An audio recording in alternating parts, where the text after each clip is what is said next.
¿Cómo titulamos la serie que empezamos la semana pasada? ¿Cómo la titulamos?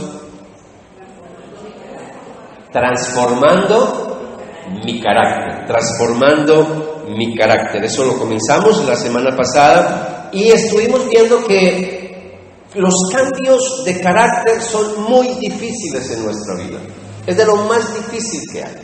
Y yo les compartía la semana pasada que en la psicología a veces hay debates, ahora ya no tanto, pero hace décadas atrás había mucho debate entre las diferencias entre temperamento, carácter y personalidad, ¿cierto? Yo no quise meterme mucho en eso, mi área es la parte espiritual, no la psicológica, pero sí quise ayudarles un poquito con eso y les decía que las conclusiones que ha llegado la parte psicológica es que el temperamento no es modificable, pero que el carácter sí es modificable. No voy a entrar en esos detalles porque hay muchas escuelas y hay muchos debates sobre eso, pero vamos a partir de ahí. Vamos a partir de que yo no puedo cambiar el temperamento como tal. Ya yo fui creado así, de esa manera, y la suma del temperamento más el carácter es lo que da la personalidad. Entonces mi enfoque en esta serie no va a ser ni el temperamento ni la personalidad, sino el carácter. Y cuando hablábamos del carácter, yo también compartí con ustedes que el carácter son los hábitos y comportamientos que vamos adquiriendo a lo largo de la vida. Eso se adquiere. El medio, el ambiente, la cultura, la sociedad, ahí incluimos familia, incluimos escuela, incluimos iglesia.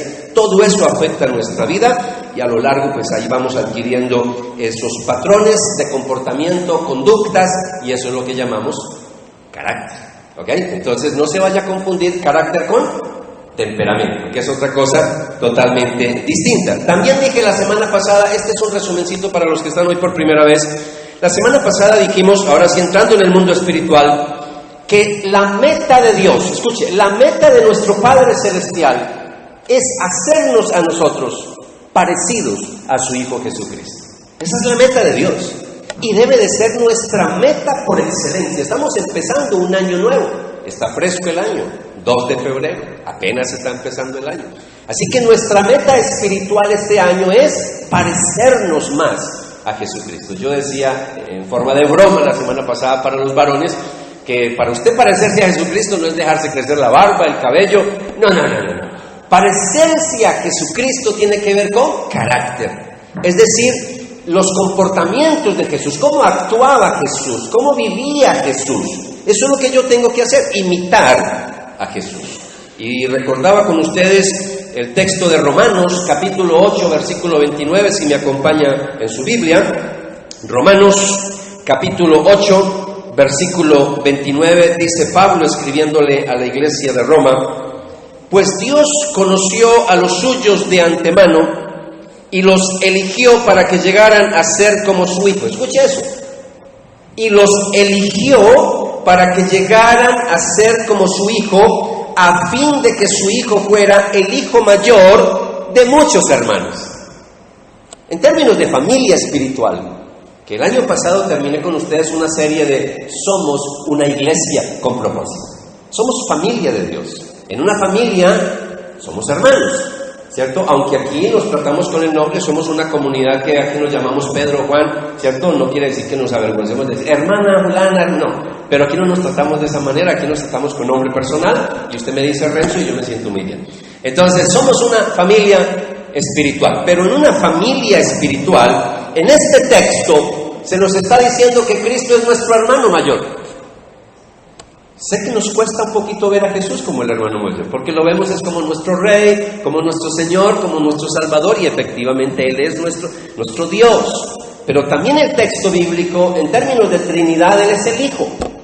Padre, Hijo y Espíritu Santo, 3 personas distintas, un solo Dios verdadero.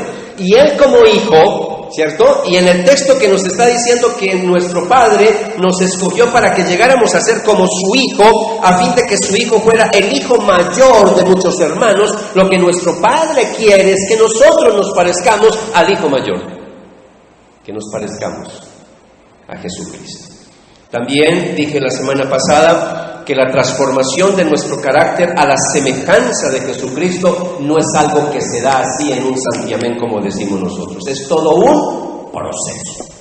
Y es un proceso que nos va a llevar toda la vida. No hay un momento en nuestra existencia que digamos, yo ya alcancé la perfección. No va a haber un momento así. El único perfecto en esta tierra fue Jesucristo.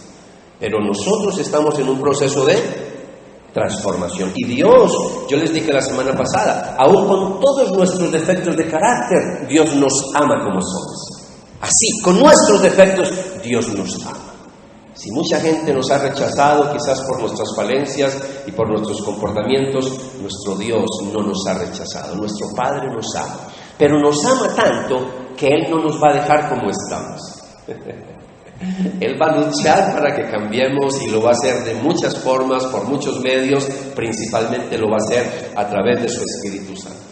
Y ese Espíritu Santo nos va a ayudar y va a estar ahí con nosotros hasta que nosotros seamos transformados. Efesios capítulo 4, versículo 13. Mire lo que dice Pablo. Ese proceso continuará hasta que todos alcancemos tal unidad en nuestra fe y conocimiento del Hijo de Dios, que seamos maduros en el Señor, es decir, hasta que lleguemos a la plena y completa medida de Cristo. Nuestra vida cristiana es como la vida de un ser humano. Hay una niñez, hay una adolescencia, ya somos adultos mayores. En nuestra fe eso es un proceso de transformación. Dios no quiere que nosotros nos quedemos niños toda la vida. No hay nada más terrible cuando alguien se queda niño emocionalmente. Un hombre de 40, una mujer de 40, de 50 años y todavía son niños emocionales. Todavía hacen pataletas, todavía hacen berrinches, todavía dejan la comida, no comen, tiran la puerta, actitudes de... Ustedes no hacen esas cosas porque ustedes ya son maduros, pero hablo de niños que a veces vienen aquí el sábado. A propósito, ayer había un grupo muy lindo en este lugar, alrededor de unas 120 personas, estábamos acá. Y fue muy bonito ver la gente que se hizo bautizar. Yo disfruté mucho la reunión anoche. Entonces, a propósito de Efesios, este capítulo 4 es la clave para entender cómo Dios transforma nuestras vidas y cómo debemos cooperar en dicha transformación. Así que me tomé muchos minutos para la introducción, pero no quería que escuchara la predicación de hoy, que es la segunda parte, entrando en un vacío. Padre, gracias te doy por permitirme en esta mañana compartir tu palabra. Permite, Dios, que a través de tu Espíritu Santo tú abras nuestro entendimiento y que cada pasaje bíblico que vamos a estar leyendo, compartiendo, lo podamos entender en esta mañana y que esta palabra, Señor, produzca esa transformación que tú quieres y tú tanto deseas hacer en nuestra vida. Con mucha gratitud oramos, Padre, en el nombre de Jesús. Amén. Y amén. La semana pasada nos hicimos la pregunta: ¿por qué nos cuesta tanto cambiar nuestros defectos de carácter? ¿Recuerdan? Y recuerdan la respuesta que dimos. Vamos a subir esas predicaciones a nuestra página web. Si usted quiere escuchar predicaciones de nuestra iglesia, no es sino que vaya a redilnorte.org. En la pestañita arriba dice predicaciones y ahí estamos subiendo las predicaciones del momento. En este momento están las predicaciones del 31 y otras de enero, pero esta serie apenas la vamos a estar subiendo en estos días. Entonces la pregunta: ¿por qué nos cuesta tanto cambiar nuestros defectos de carácter? Yo dije la semana pasada varias cosas: porque han estado con nosotros toda la vida, esos defectos están tan arraigados, a veces desde la niñez, que estamos muy familiarizados con ellos y ya nos cuesta cambiar. También dijimos que eso nos da identidad, ¿cierto? Nos produce cierta identidad, falsa por supuesto, pero eso produce una identidad. También dije que a veces esos defectos de carácter producen algún beneficio en nuestra vida y por eso es que nos encanta estar repitiendo esos defectos. Repito, si quiere la explicación de todo eso, escuche la predicación completa en la página web. Y por último les dije que nos cuesta mucho cambiar porque Satanás, el diablo, como lo quiera llamar, siempre se está oponiendo para que nosotros cambiemos. Ese es nuestro archienemigo espiritual que tenemos nosotros. Bien, segunda pregunta que nos vamos a hacer. La segunda pregunta es: ¿cómo lograr los cambios difíciles en nuestra vida? ¿Cómo lograrlo? Hemos estado hablando mucho del qué, ahora vamos a entrar ya en el cómo. ¿Cómo logro yo cambiar? A mí me ha costado cambiar muchas cosas en mi vida, muchas cosas. Tuve muchos problemas de carácter por muchos años, muchos problemas de carácter. Y ya cuando me casé, ni hablar, porque claro que mi esposa es un alma de Dios, ella no tiene problemas, ella ya está en el cielo. No, nos encontramos dos personas con carácter fuerte. Y eso se fue muy difícil. Pero bendito Dios, alguien me decía que cuando uno soluciona los problemas en el matrimonio, alguien que se estaba recién casadito, que más o menos cuando empezaba uno como a estabilizarse, y yo le dije, bueno, más o menos 25 años en las bodas de plata ya uno empieza como a comer. No mentiras, ese es un chiste malo. Pero es difícil cambiar. Yo me levanté en un hogar militar, mi padre militar, yo militar, seguí la herencia de los Espinosas, también estuve como militar, y difícil, un temperamento muy fuerte, un carácter muy fuerte, una personalidad muy fuerte, pero bendito Dios que ahí vamos, todos los días tenemos que luchar, y la lucha de nosotros es parecernos a Jesucristo, ¿ok? Entonces, ¿cómo lograr los cambios difíciles de nuestro carácter? Número uno, porque esto tiene varios puntos y esta predicación tiene continuación para la semana que viene. Entonces, número uno, ¿cómo logro cambiar? ¿Cómo logro hacer esos cambios difíciles de carácter, esos defectos de carácter? Número uno, un cambio radical empieza con una nueva forma de pensar. Un cambio radical en nuestro comportamiento empieza con una nueva forma de pensar. Tu forma de pensar afecta cómo te sientes y eso afecta tu forma de actuar. Yo les he compartido a ustedes que mi esposa se graduó de psicóloga, pero a mí me tocó estudiar con ella psicología, solamente que yo no recibí el cartón, no me lo compartió. Yo recuerdo que mi esposa tenía un libro, yo también lo leí, sobre cómo pensamos, sentimos y actuamos. Cómo pensamos, sentimos y actuamos. La psicología ha descubierto algunas cosas que ya estaban en la Biblia, por siglos, por milenios ya estaba en la palabra del Señor. En la Biblia se nos enseña eso, que si yo quiero cambiar, tengo que cambiar mi manera de pensar. Por eso, a veces queremos cambiar ciertos patrones, ciertas conductas en nuestra vida y nos equivocamos enfocándonos en la conducta. Cuando lo que tenemos que es enfocarnos en la forma de pensar, porque por ahí es que arranca todo, por ahí empieza todo. Debemos de enfocarnos en los pensamientos. Si yo cambio mis pensamientos, voy a cambiar mis emociones, ¿cierto? Y esas emociones, a veces también confundimos emociones con sentimientos. Yo no me voy a poner ahora a definir todo eso, pero tiene que ver, eso está en la misma familia. Si cambian nuestras emociones, van a cambiar nuestras acciones. Vaya memorizando cositas, pildoritas.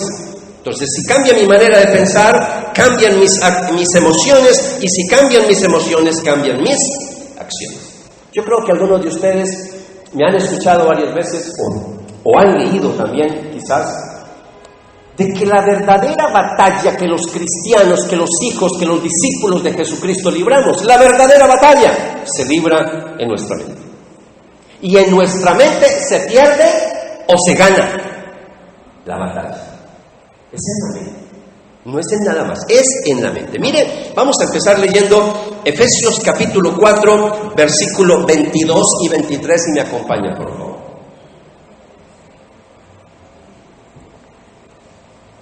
Efesios 4, versículo 22 y 23, dice el apóstol Pablo. Este es un texto fuerte. Efesios 4, tengo que confesarles, es un pasaje muy confrontador, muy fuerte.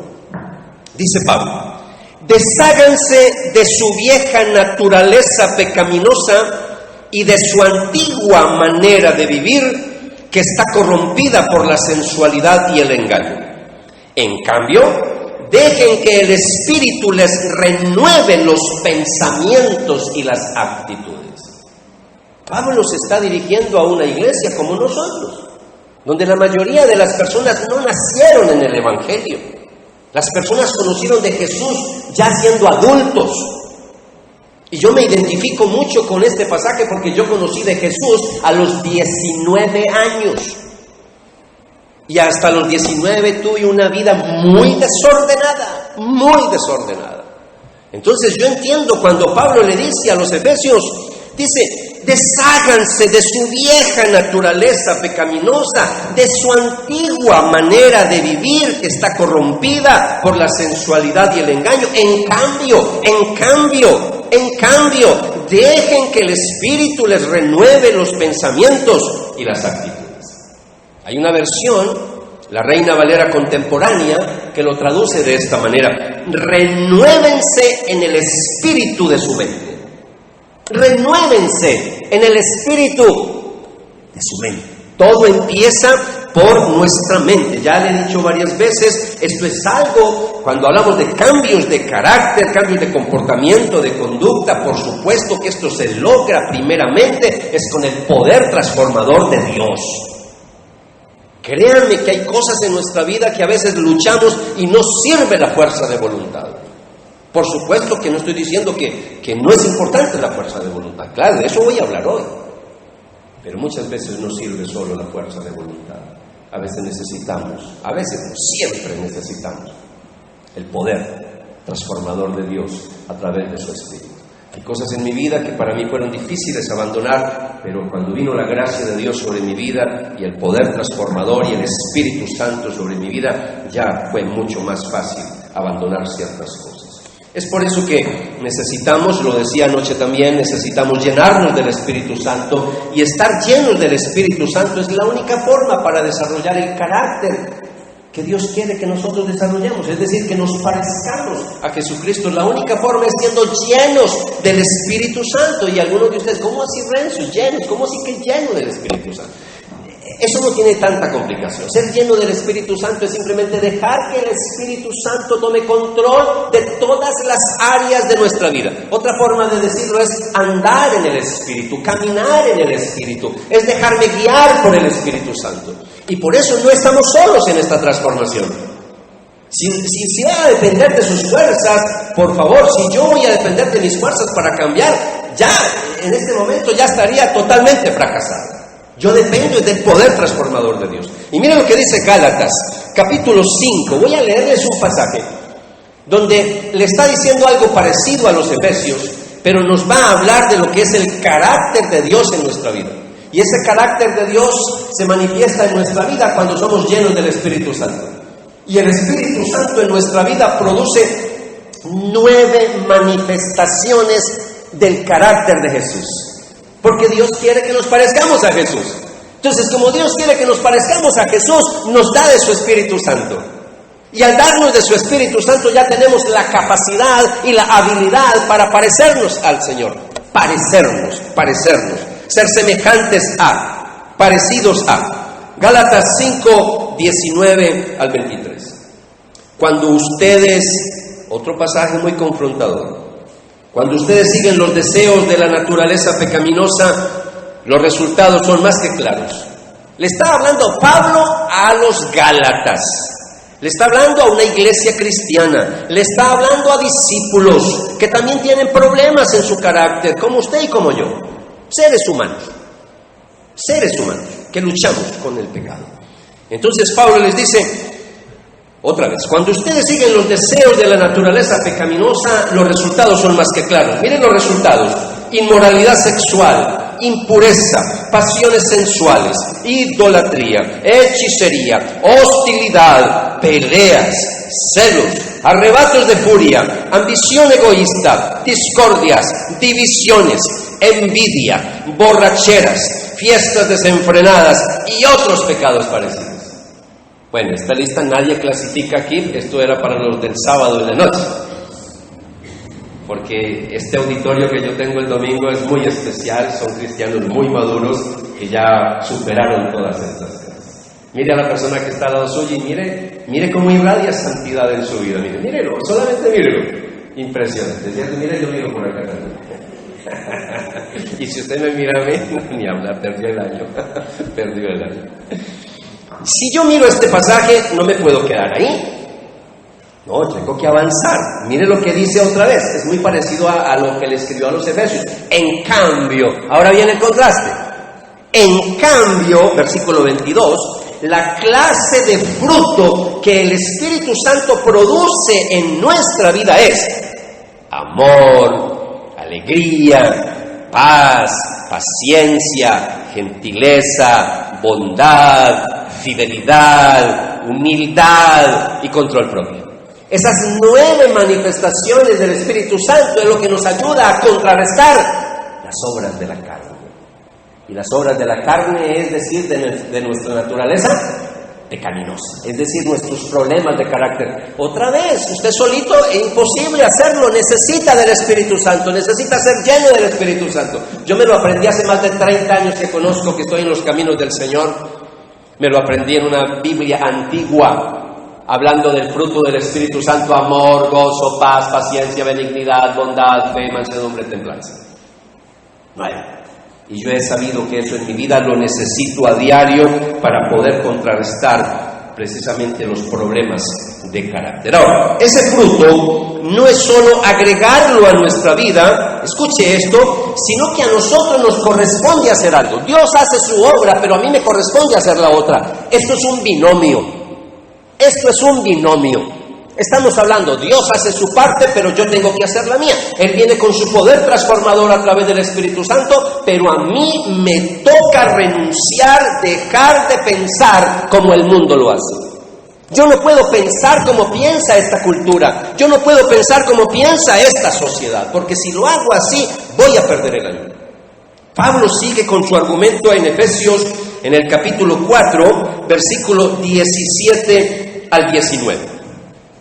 Y dice así la palabra: con la autoridad del Señor digo lo siguiente: ya no vivan como los que no conocen a Dios, porque ellos están irremediablemente confundidos, tienen la mente llena de oscuridad, vagan lejos de la vida que Dios ofrece, porque cerraron la mente y endurecieron el corazón hacia Él. Han perdido la vergüenza, viven para los placeres sensuales y practican con gusto toda clase de impureza.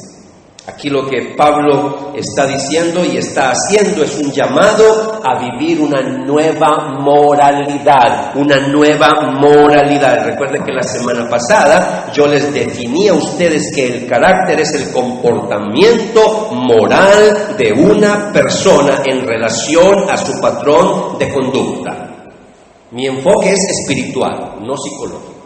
Entonces, ahí es donde yo quiero mostrarles que en estos patrones, en estos comportamientos, tenemos que pensar en nuestros comportamientos morales y ajustarnos a lo que Dios nos enseña en su palabra. Pero la única manera de hacerlo es renunciando a pensar como el mundo lo hace. Cuando nos convertimos en discípulos de Jesús, la Biblia nos exhorta a no vivir, a no comportarnos como los que no conocen a Dios. Y no tengo tiempo de hacer una exposición profunda de este texto, porque tiempo faltaría, pero analizando este pasaje lo resumí, simplemente así voy a mencionarlo rápidamente, con un recurso mnemotécnico, con la letra I de iglesia. Aquí hay unos comportamientos que yo tengo que renunciar a ellos, no puedo seguir haciendo eso, yo no puedo seguir viviendo como alguien que no conoce de Dios, porque ya conocemos de Dios. Mucho, poco, pero ya conocemos. Estar aquí implica que algo conocemos de Dios, claro que sí. Entonces, en esta lista, los que no conocen de Dios viven una vida de la siguiente manera. Y Pablo está diciendo, por favor, ¿cómo es que ustedes ahora que son cristianos están haciendo lo mismo de las personas que no conocen a Dios? Las personas que no conocen a Dios son, uno, irremediablemente confundidos. Literalmente la Nueva Traducción Viviente dice así, irremediablemente confundidos. En el texto original, en el griego, dice sin rumbo, sin rumbo. Una persona que no conoce de Dios anda extraviada. Cuando digo extraviada, no tiene propósito en la vida. No tiene propósito. Eso es lo que le está pasando a esta generación.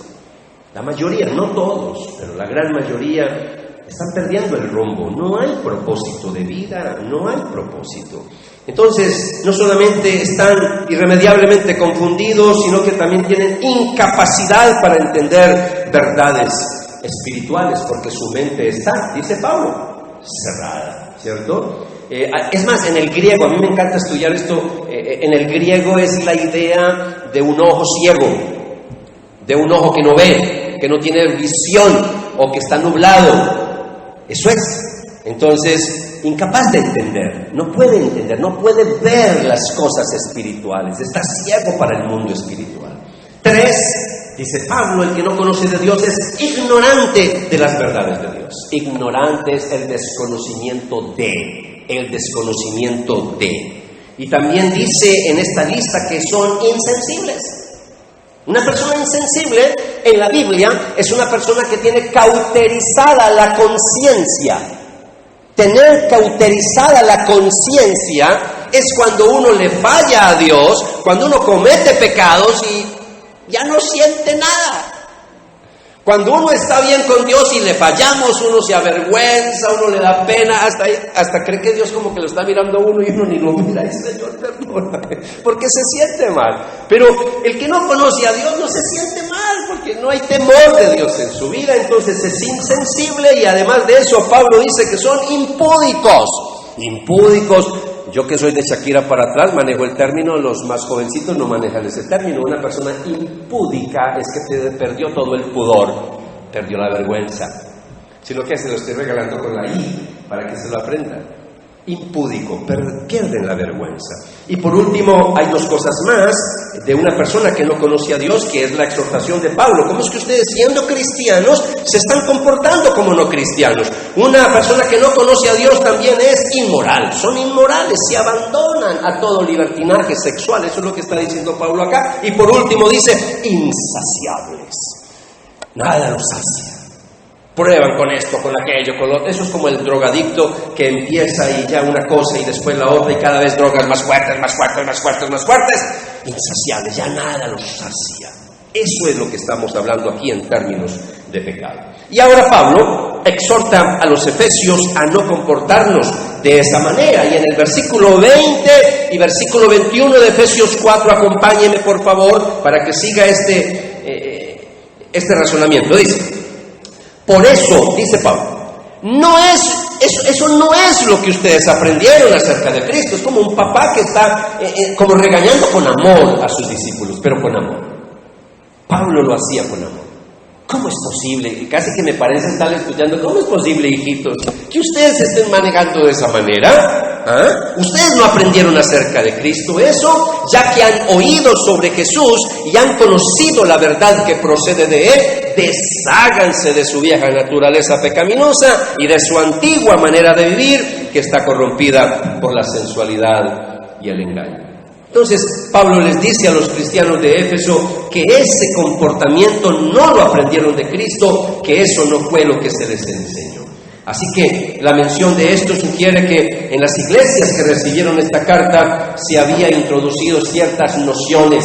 Y voy a decir algo un poquito profundo. En esa época existía una filosofía que se llamaba gnóstica, los gnósticos.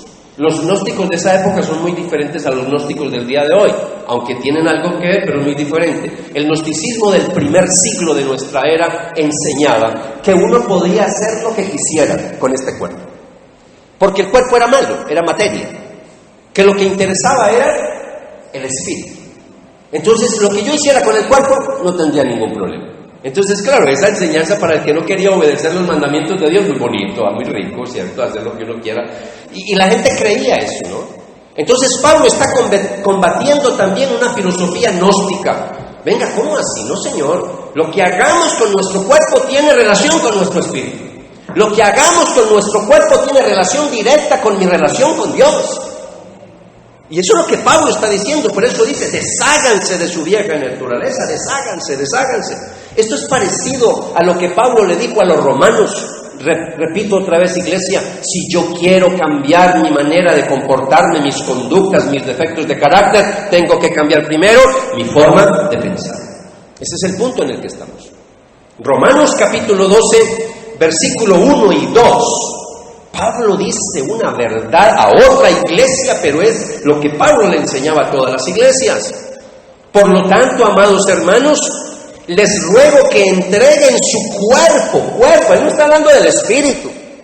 Les ruego que entreguen su cuerpo a Dios por todo lo que han hecho a favor de ustedes, que sea un sacrificio vivo y santo, la clase de sacrificio que a Él le agrada. esta es la verdadera forma de adorarlo. Escuche esa declaración tan contundente.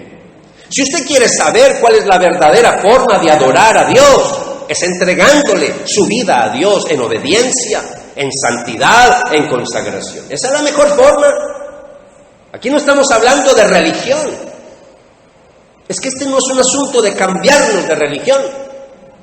Es cambiar mi relación, no religión, relación con Dios. Y en esa relación, Pablo dice, no imiten las conductas ni las costumbres de este mundo. Más bien dejen que Dios los transforme en personas nuevas al cambiarle la manera de pensar.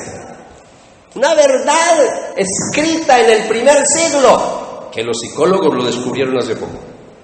Está desde el primer siglo de nuestra era. Increíble. Entonces está diciendo que si yo cambio mi manera de pensar, voy a cambiar mi comportamiento. Pablo termina diciendo, entonces aprenderán a conocer la voluntad de Dios para ustedes, la cual es buena, agradable y perfecta. Así que si quieres transformarte, no puedes conformarte. Otra pildorita que le regalo en esta mañana. Si quieres transformarte, no puedes conformarte. En el griego, en Romanos, es la idea de no adaptarnos, no acoplarnos, no ajustarnos, no imitar las conductas, los comportamientos de este mundo. Repito, para que esa transformación se dé, necesito del poder de Dios en mi vida. Recuerden lo que dije, Efesios 4:23, leímos ahora. En cambio, dejen que el Espíritu les renueve los pensamientos y las actitudes. ¿Hasta aquí cómo vamos, iglesia? ¿Vamos bien? Entonces, cuando yo miro todo este pasaje, iglesia, la mente del creyente debe ser la sede. Aquí, esta mente debe de ser la sede de pensamientos buenos, constructivos, que iluminen mi vida, no que oscurezcan mi vida. Por eso yo tengo que tener mucho cuidado que dejo entrar a mi mente. Yo casi que tengo que ser un vigilante de mi mente. Claro, van a llegar pensamientos raros, malos, perversos a veces, pero mire lo que Martín Lutero escribió en cierta oportunidad, uno de los gestores de la Reforma Protestante. Él dijo, hablando de los pensamientos, él dijo, yo no puedo impedir que los pájaros revoloteen sobre mi cabeza, pero yo sí puedo impedir que hagan nido en mi cabeza. Entonces llega un pensamiento, no lo alimente, sáquelo.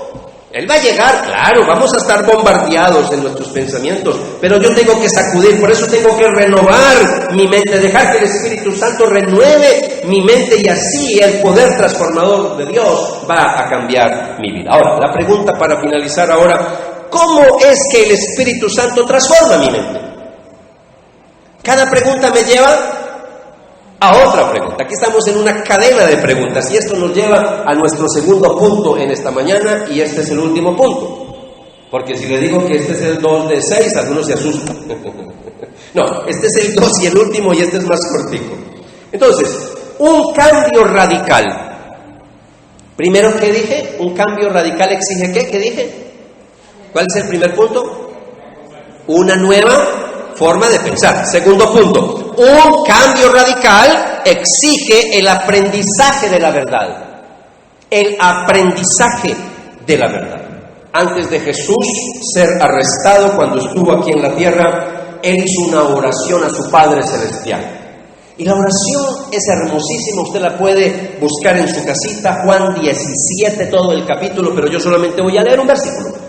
En su petición al Padre Celestial, Él oró por sus discípulos, porque sabía que le quedaba muy poquito tiempo aquí en la tierra. Y Jesús le ora al Padre y le dice en el versículo 17, orando por sus discípulos, hazlos santos con tu verdad, enséñales tu palabra, la cual es verdad. En otra versión dice, santifícalos en tu verdad, santifícalos en tu verdad. Dios usa la verdad para santificarnos. Santificarnos, estoy dando la definición de apartado de, separado del pecado, separado de las costumbres pecaminosas de este mundo. Esto es santidad. No confunda la santidad como algunas iglesias fanáticas que piensan que la santidad tiene que ver con la forma de vestirse, o que si comió esto o no comió aquello. No, eso no tiene nada que ver con santidad. La santidad tiene que ver es con comportamiento, con la vida, con el carácter. Eso es santidad. Entonces, el secreto para cambiar radicalmente nuestro carácter, lo he dicho varias veces, no es tanto nuestra fuerza de voluntad, sino el conocer y aplicar la verdad de Dios a nuestra vida. Y la verdad de Dios a nuestra vida se conoce a través de la Biblia, la palabra de Dios. No tenemos sino un libro sagrado para nosotros que se llama Biblia, una recolección de libros en una enciclopedia que se llama Biblia, o las Sagradas Escrituras, o la palabra de Dios. Y mire lo que dice Efesios capítulo 4, versículos 14 y 15. Mire lo que dice Pablo.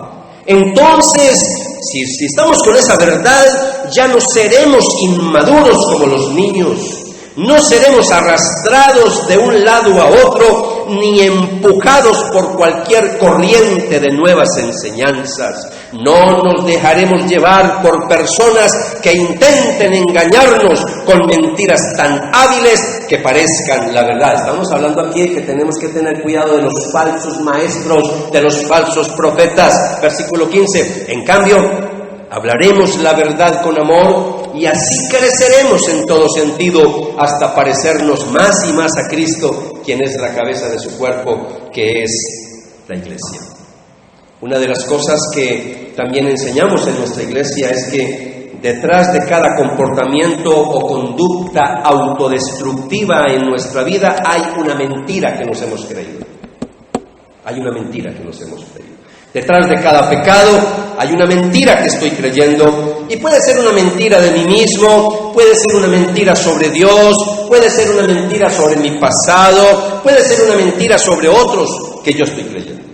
Entonces, recordemos que la exhortación que hace Pablo a que cambiemos nuestro estilo de vida está basado en la verdad de Jesús. Es Jesús. Jesús es nuestro modelo. Jesús es nuestro modelo, es nuestro espejo para mirarnos cómo estoy yo, cómo estoy cambiando. Él es mi espejo. Él es mi espejo. Capítulo 4, versículo 20 al 22, lo hemos leído, discúlpeme, estamos en una ley de repetición en esta mañana porque necesitamos que esto se quede claro en su mente. 20 al 22. Pero eso no es lo que ustedes aprendieron acerca de Cristo, ya que han oído sobre Jesús y han conocido la verdad que procede de Él. Oiga, Jesús dijo: yo soy el camino, la verdad y la vida. Nadie llegará al Padre si no es a través de mí.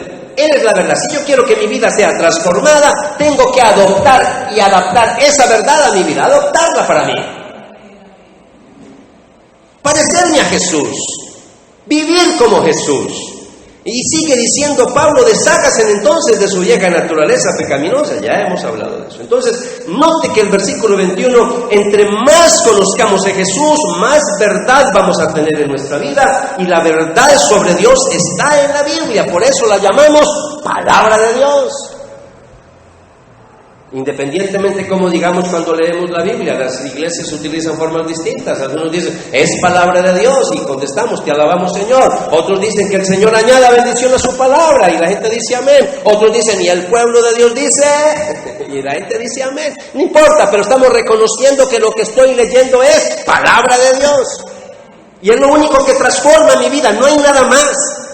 Le voy a regalar un pasaje que a mí, mi primer pastor cristiano en mi vida, cuando tenía 19 años, a mí me regalaron ese texto bíblico y me dijeron: Renzo, memorícese ese pasaje. Eso le va a ayudar para toda la vida. Y efectivamente, eso me ha ayudado toda la vida. Es el texto que encontramos en 2 de Timoteo, capítulo 3, versículo 16 y 17. Abra su Biblia, por favor, que nos quedan unos pocos minutos.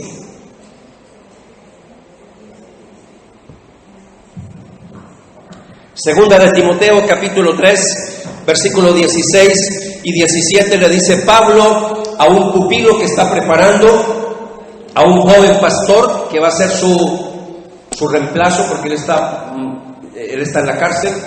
El Imperio Romano lo va a ejecutar, y él ya sabe que le quedan pocos días. Y entonces le da unos consejos a su hijo espiritual, a Timoteo, y le dice: toda escritura, hablando de la Biblia, toda escritura, toda la Biblia es inspirada por Dios y es útil, oiga, ¿es útil para qué? Mire la lista: para enseñarnos lo que es verdad, 1, para hacernos ver lo que está mal en nuestra vida. ¿Usted quiere saber la verdad? La Biblia. ¿Quiere saber qué está mal en su vida? La Biblia.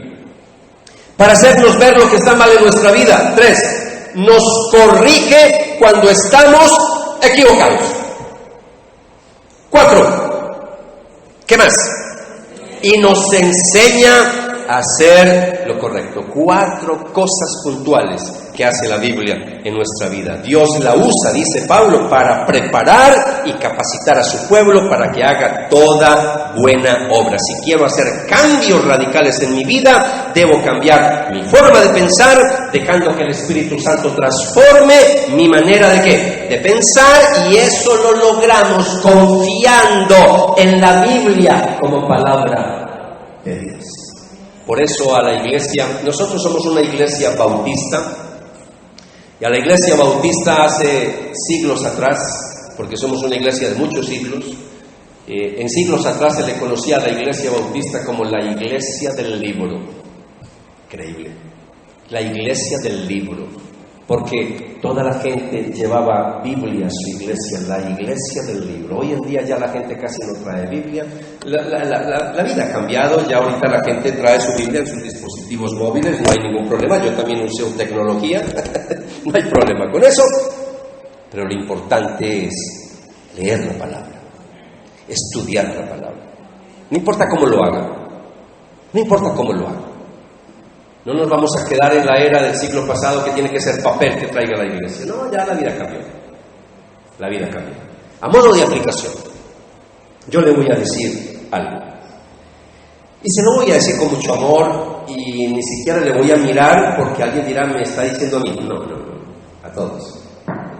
Si tu vida no está cambiando o no está cambiando lo suficiente, significa que no le estás dando lugar a la palabra de Dios en tu vida. Así de sencillo. No hay nada más que decir. Así de sencillo. Y si yo quiero que la Biblia transforme mi vida, hay varias cosas que tengo que hacer. Usted que nos visita por primera vez, segunda, tercera vez, usted que lleva un añito en la iglesia, usted que lleva 10 años, 20 años en el Evangelio, usted necesita tener un devocional diario con Dios todos los días. Y sigo luchando porque estoy en una campaña de erradicar de su mente, ya que estamos hablando de la mente, confundir lo que le mandan por WhatsApp, reflexiones, con el devocional.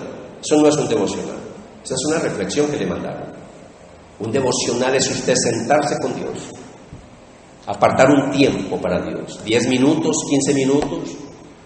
Si su vida es muy acelerada y mantiene tan ocupado que no tiene tiempo para Dios, sáquele 5 minuticos diarios. Yo prefiero a alguien que le saque 5 minutos a Dios todos los días y no una persona que le saca 1 hora semanal. Prefiero que le saque 5 o 10 todos los días. Un devocional, ya que aquí hay personas nuevas, un devocional es simplemente un ratico donde usted va a coger una porcioncita de la Biblia, una porcioncita pequeña, la va a leer y le va a decir a Dios, háblame a través de tu palabra.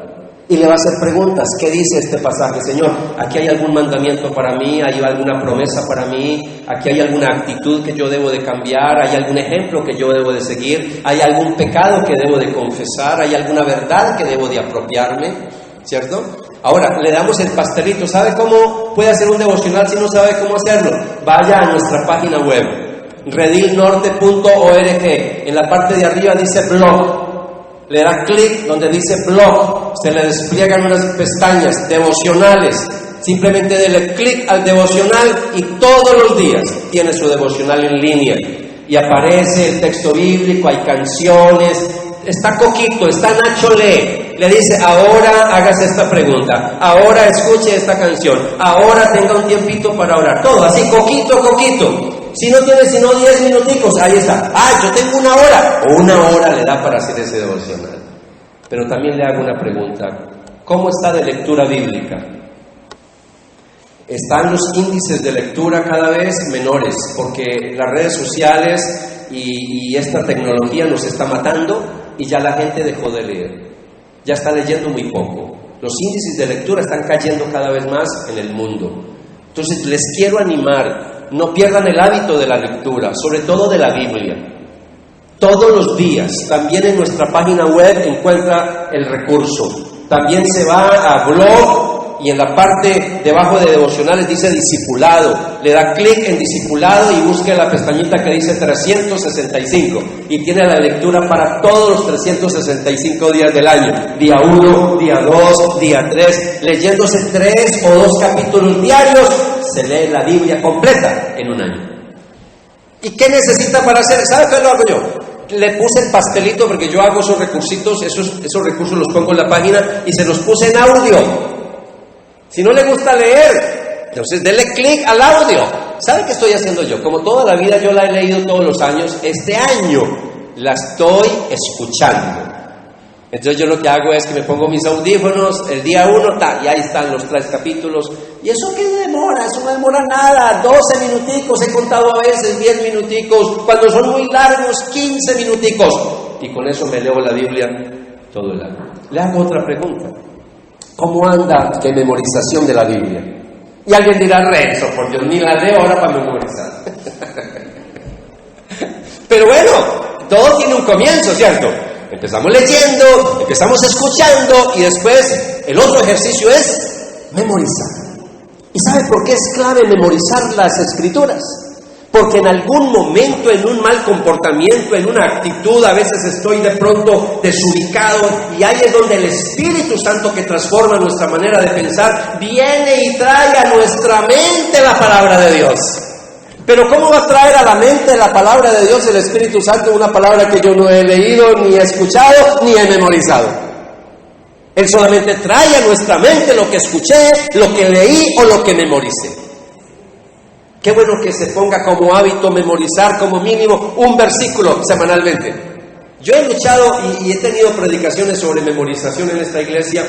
Cuando la gente me dice, mira, eso es que yo soy muy malo para memorizar. Yo les he dicho a ustedes, ¿qué tal si hagamos un concurso? 100,000 pesos por cada versículo memorizado. ¡Ay, nos quiebran! Quebrados, porque créame que ustedes dicen, uy, si esta semana me memorizo 7, uno diario, y ahí me saco el mínimo. Otra vez, sí podemos. ¿Por qué se aprendió esa clave para sacar plática del cajero? Claro, lo que usted se proponga. Memorice.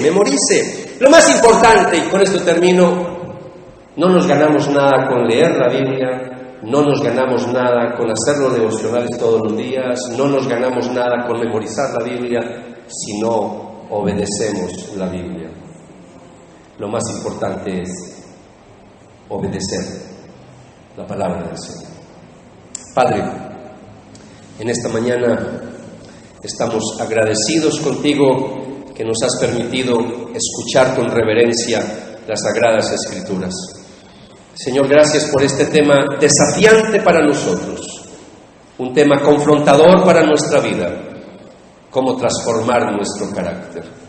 Señor, hemos aprendido la semana pasada y que la transformación de nuestro carácter en primera instancia depende de tu poder, Señor, porque en nuestras fuerzas imposible cambiar, Señor. Pero gracias, porque a través de tu Espíritu Santo vienes y transformas nuestra vida, Señor. Pero, Señor, aquí estamos, delante de tu presencia en esta mañana. Mientras escuchas la música por un momento, yo te voy a invitar en esta mañana con tus ojos cerrados. ¿Por qué no tienes un tiempo de oración con Dios? Y que le puedas decir con sinceridad al Señor, perdóname porque a veces mi forma de comportarme está muy lejos de tus estándares. A veces mi forma de comportarme está muy lejos de parecerme a Jesús. Perdóname, Padre Celestial. Que le pidamos perdón al Señor porque a veces somos un mal testimonio para otros. A veces la forma en que hablamos y decimos no corresponde a la forma en que actuamos. Y por eso tenemos que decirle al Señor en esta mañana, perdónanos, Señor, perdónanos.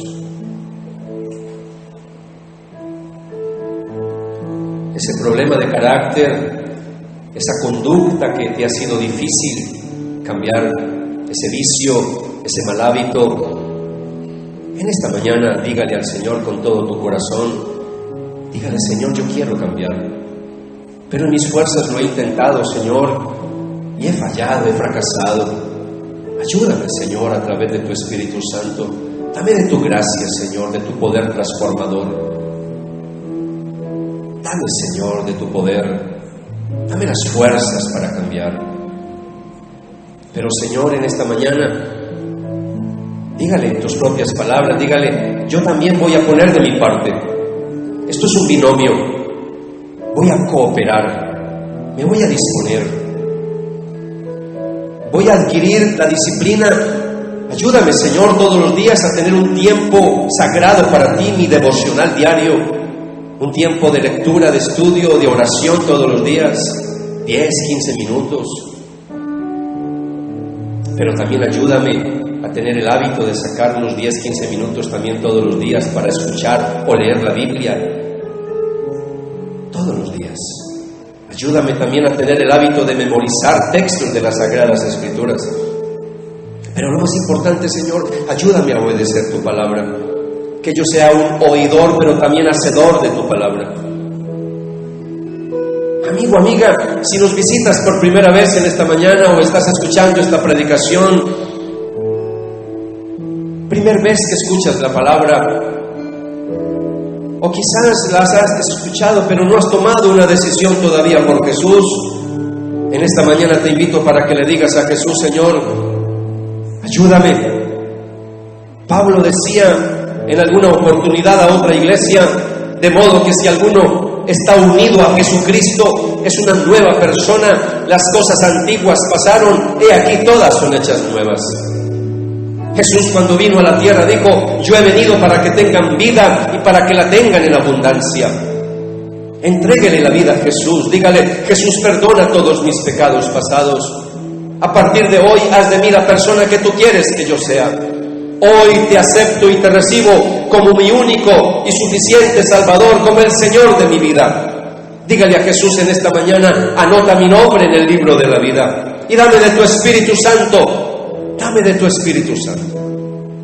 Si tú hiciste esa oración con fe, créame que el Señor recibe esa oración. Así es que nacemos de nuevo. Necesitamos nacer de nuevo para poder entender las cosas de Dios. Es Dios el que viene y hace la obra en nuestra vida. Así que te felicito si hiciste esa oración. Y te voy a invitar, a todos los voy a invitar en esta mañana. Entonemos este cántico, donde le vamos a decir a Jesús: queremos que nuestro carácter se parezca al tuyo, Señor. Dame de tu carácter, yo quiero parecerme a ti.